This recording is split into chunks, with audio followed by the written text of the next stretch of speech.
ఓ చిన్న fashion company, focus studio, పదింతలు పెరిగే ఛాన్సుందా? వినడానికి చాలా పెద్ద మాటలా ఉంది కదూ? సరే, ఈ విశ్లేషణలో అసలీ మాట వెనుకున్న నిజానిజాలేంటో చూడ్డాం.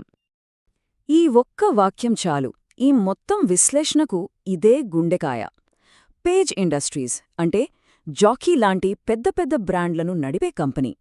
అలాంటి కంపెనీలా ఇది ఎదుగుతోంది, కానీ దాని విలువలో 200వ వంతుకే దొరుకుతోందని అంటున్నారు. నిజంగా వింటుంటేనే ఆశ్చర్యంగా ఉంది కదా. కానీ ఇక్కడే అసలు ప్రశ్న మొదలవుతుంది.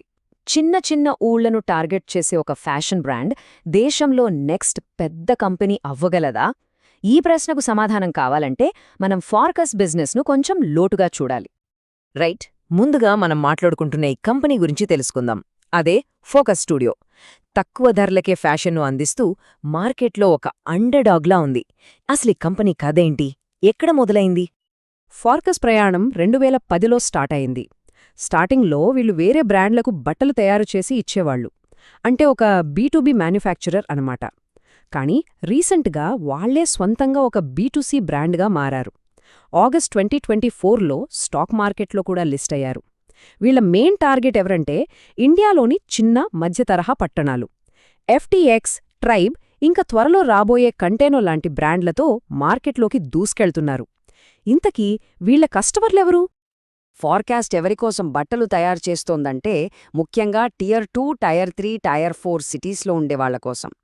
వాళ్ల యావరేజ్ ఏజ్ కేవలం 23 ఏళ్లు. ఇక నెల జీతం ఓ 20,000 నుంచి 50,000 మధ్యలో ఉంటుంది. సో బేసిక్గా ఇండియాలోనే యువత తక్కువ ధరలో మంచి ఫ్యాషన్ కావాలనుకునేవాళ్లే వీళ్ల కస్టమర్లన్నమాట.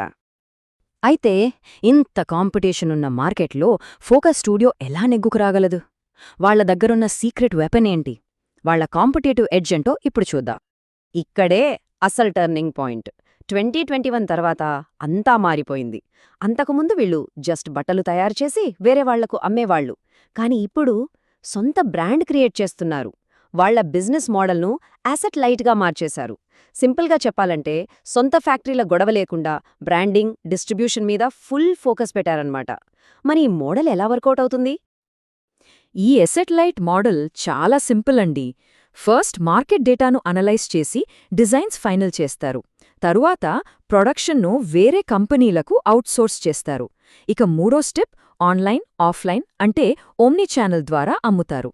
దీనివల్ల ఏమవుతుందంటే చాలా తక్కువ ఖర్చుతో చాలా స్పీడ్గా బిజినెస్ను పెంచుకోవచ్చు. ఇంత క్లియర్గా అడ్వాంటేజెస్ ఉన్నా మార్కెట్ ఎందుకు ఈ కంపెనీని పట్టించుకోవట్లేదు? సోర్స్ మెటీరియల్ ప్రకారం దీనికి 3 కారణాలున్నాయి. 1, పెద్ద పెద్ద ఇన్వెస్ట్మెంట్ ఫర్మ్స్ ఇంకా దీన్ని చూడ్లేదు. 2, చాలామంది దీన్ని ఇంకా ఆ పాత గార్మెంట్ ట్రేడర్ అనే అనుకుంటున్నారు. ఇక మూడోది, పెద్ద బ్రాండ్స్ వెళ్లలేని చిన్న ఊళ్లల్లో వీళ్లకు సూపర్ డిస్ట్రిబ్యూషన్ నెట్వర్క్ ఉంది. ఇది ఒక రకంగా లోకల్ మోనోపోలీ లాంటిదనమాట.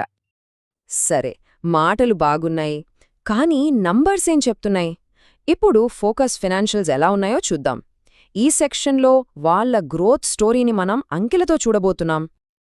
ఈ చార్ట్ చూస్తే వాళ్ల నెట్ ప్రాఫిట్ ఎలా పెరిగిందో క్లియర్గా తెలుస్తుంది.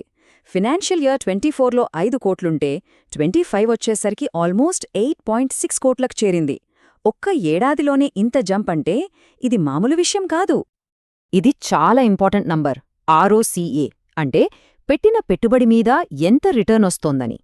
పోయినేడాది ఇది జస్ట్ 9% ఉంటే ఈ ఏడాది ఏకంగా 22% పెరిగింది. అంటే కంపెనీ తన డబ్బును చాలా ఎఫిషియెంట్గా వాడుతోందన్నమాట. మరి వేరే కంపెనీలతో పోలిస్తే ఎలా ఉంది? ఈ టేబుల్ చూస్తే అసలు విషయం అర్థమవుతుంది. పేజ్ ఇండస్ట్రీస్ PE రేషియో 60 ఉంటే ఫోకస్ది కేవలం 26. ఇంట్రెస్టింగ్ విషయం ఏంటంటే కేవల్ కిరణ్ లాంటి పెద్ద కంపెనీతో సమానమైన PE ఉన్న ఫోకస్ ROCE ఇంకా బెటర్గా ఉంది. సో ఇక్కడ పాయింట్ ఏంటంటే గ్రోత్ సూపర్బ్గా ఉన్న వాల్యుయేషన్ మాత్రం ఇంకా తక్కువగానే ఉందని ఈ డేటా క్లియర్గా చెప్తోంది. ప్రతి ఇన్వెస్ట్మెంట్ స్టోరీలో ప్లస్లే కాదు, కొన్ని మైనస్లు కూడా ఉంటాయి కదా. ఇప్పుడు మనం ఫోకస్ స్టూడియో ఫ్యూచర్ ఎలా ఉండబోతోంది అంటే ఆపర్చునిటీస్ ఏంటి, రిస్క్లేంటి, రెండింటినీ బ్యాలెన్స్డ్గా చూద్దాం. ఫ్యూచర్ గ్రోత్ కోసం వీళ్ల దగ్గర ఒక క్లియర్ ప్లాన్ ఉంది. క్విక్ కామర్స్ను 100కి పైగా సిటీస్కు తీసుకెళ్లడం, పిల్లల కోసం కంటేనో బ్రాండ్ను లాంచ్ చేయడం, అలాగే విమెన్స్ వేర్లోకి కూడా ఎంటర్ అవ్వడం. అంతేకాదు వాళ్ళ డిస్ట్రిబ్యూషన్ నెట్వర్క్ను కూడా భారీగా పెంచుకోవాలనేది టార్గెట్. ఈ స్లైడ్లో మనం రెండింటినీ పక్కపక్కన పెట్టి చూడొచ్చు. ఒకవైపు క్విక్ కామర్స్, కొత్త బ్రాండ్స్ లాంటి స్ట్రాంగ్ గ్రోత్ ట్రిగర్స్ ఉన్నాయి. మరోవైపు గతంలో ఉన్న వర్కింగ్ క్యాపిటల్ ఇష్యూస్, ఫ్లిప్కార్ట్పై ఎక్కువ డిపెండ్ అవ్వడం, బ్రాండ్ డైల్యూట్ అయ్యే రిస్క్, ఇలాంటి రెడ్ ఫ్లాగ్స్ కూడా ఉన్నాయి. మరి ఈ రెండింటినీ బేరీజ్ వేస్తే సోర్స్ ఏం చెప్తోంది? అన్ని పాయింట్స్ కన్సిడర్ చేశాక ఈ విశ్లేషణకు ఆధారమైన సోర్స్ మెటీరియల్ ఫోకస్ స్టూడియోకి 10కి 8.2 స్కోర్ ఇచ్చింది. అంటే ఇది చాలా హై కన్విక్షన్ ఉన్న ఆపర్చునిటీ అని సూచిస్తోందన్నమాట. ఇంతకీ ఈ నమ్మకానికి అసలు రీజన్ ఏంటి? ఈ చివరి కొటేషన్ మొత్తం స్టోరీని చాలా బాగా సమప్ చేస్తుంది. డికాథ్లాన్ తెలుసు కదా, ఎలాగైతే వాళ్లు తక్కువ ధరలకే స్పోర్ట్స్ వస్తువులను అందిస్తారో, ఫోకస్ స్టూడియో కూడా ఇండియా ఫ్యాషన్ మార్కెట్లో అదే పనిచేస్తోంది. స్పీడ్, తక్కువ ధరలతో సైలెంట్గా ఒక సామ్రాజ్యాన్ని కడుతోందని దీని మీనింగ్. ఫైనల్గా ఒక ప్రశ్న అయితే మిగులుంది. ఫోకస్ స్టూడియో నిజంగానే ఒక హిడెన్ జెమ్మా? త్వరలో ఒక పెద్ద బ్రేకౌట్ ఇవ్వబోతోందా, లేక చిన్న కంపెనీ కాబట్టి రిస్కులు చాలా ఎక్కువగా ఉన్నాయా? దీనికి సమాధానం మార్కెటే త్వరలో చెప్తుంది.